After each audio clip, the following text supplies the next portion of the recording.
मकर संक्रांति का जो दिवस है वो कोई साधारण नहीं। आप लोग दान करते हो मकर संक्रांति में? कितनी चीजें दान करते हो? और सुहागन माताओं को देते हो ना? क्या देते, कितने देते हो? 13 14 कितने हैं? 14। कौन से पुराण में लिखा है कि 14 चीज देना चाहिए? 14 चीजें दान देना है। किस पुराण में लिखा है? कोई तुमसे पूछ सकता है तो महाराज आप कह सकते हो अग्नि पुराण में वर्णन आता है। कौन से पुराण में लिखा है? अग्नि पुराण में लिखा। देवऋषि नारद भगवान विष्णु के पास जाकर पूछते हैं, नारायण कृपा करिए। भगवान विष्णु ने पूछा क्या बात है, बोलिए देवऋषि नारद क्या चाहते क्या हो वो बताओ। महाराज हमें इतना सा बता दो, शिव जी के यहां जाते हैं तो पहले उनके द्वारपाल से पूछना पड़ता है अंदर जाने के लिए। ब्रह्मा जी के यहां जाते हैं तो ब्रह्मा जी के द्वारपाल से पूछना पड़ता है। इंद्र के यहां जाते हैं तो इंद्र के द्वारपाल से पूछना पड़ता है। हम जितनी भी जगह जाते हैं तो कोई ना कोई द्वारपाल से हमें पूछना पड़ता है अंदर जाने के लिए। भगवान देवऋषि नारद कह रहे हैं नारायण से कुछ ऐसी कृपा कर दो कि हमें किसी से आज्ञा लेना ही नहीं पड़े। विष्णु वापिस आए और देवऋषि नारद से कहा एक काम करो, जब सूर्य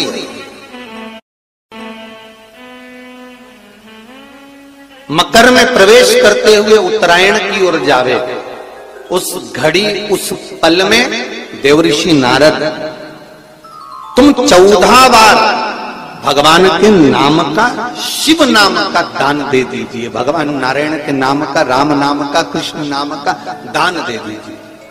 अब देखो यहां पर यह नहीं लिखा कि प्लास्टिक का डब्बा दो। समझ लेना जी हो अच्छे से कि लोगों ने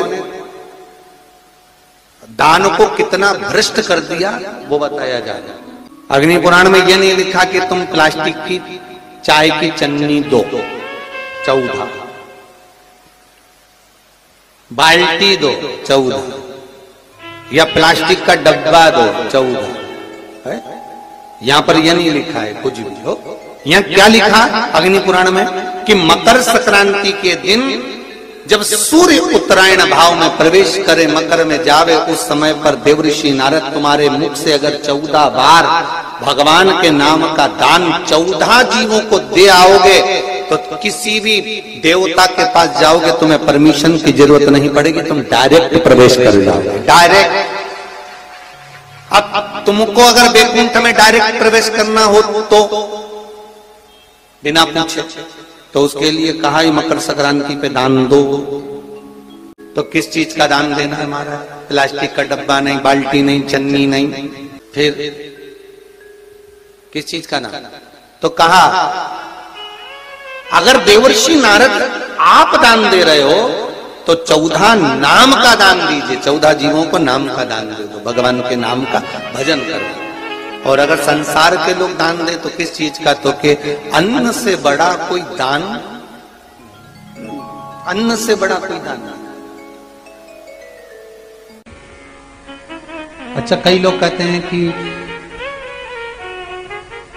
सूर्य की उत्तरायण का क्रम है, ये क्रम है, ये पूजन का क्रम है, तिल्ली के लड्डू का क्रम है, लड्डू बना लो तिल्ली का, इसका क्रम है। पर अगर स्कंद पुराण उठाओ तो स्कंद पुराण में अगर मकर संक्रांति के क्रम को यदि पढ़ोगे तो मालूम पड़ेगा कि पूरे वर्ष में एक दिन ऐसा था जिस दिन भगवान शिव और नारायण ये दोनों, इसलिए आज भी हिंदू धर्म में गुड़ के लड्डू तिल्ली के साथ मिलाते हैं। क्यों? उसका कारण कि शंकर और नारायण ये दोनों एक ही दिन, एक ही पल गंगा का स्नान करने के लिए एक भगवान शिव। देखिए कितना कितना हमारे हिंदू धर्म में एक एक तिथि का, एक एक बार का एक एक महत्व है, उसको समझिए। माता लक्ष्मी, भगवान नारायण और भगवान शिव को स्नान के लिए गुप्त रूप से झांकती है। तो भगवान विष्णु ने तिरछी दृष्टि में माता लक्ष्मी को देखा, तिरछी दृष्टि। तो माता लक्ष्मी को देखकर भगवान विष्णु शिव जी को देखे तो शंकर भगवान ने कहा नारायण हमने देख लिया, महारानी लक्ष्मी झांक रही है, हमने वर दे दिया है। कि लक्ष्मी का एक नाम गुप्त लक्ष्मी रहेगा, ये छुपी रहेगी। और आज मकर संक्रांति के दिन नारायण और शिव का दर्शन इस लक्ष्मी ने करा है। पर जो गुप्त लक्ष्मी का दान दे देगा उसके घर में कभी कोई बड़ी बीमारी प्रवेश नहीं करेगी।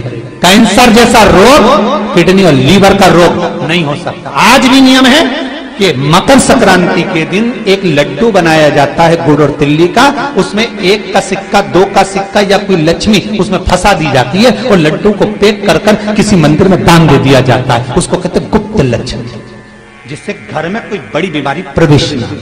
वो केवल मकर संक्रांति को ही होता है। कहते हैं मकर संक्रांति है जिस समय पर कल सूर्य उत्तरायण आ जाए और पहले दिन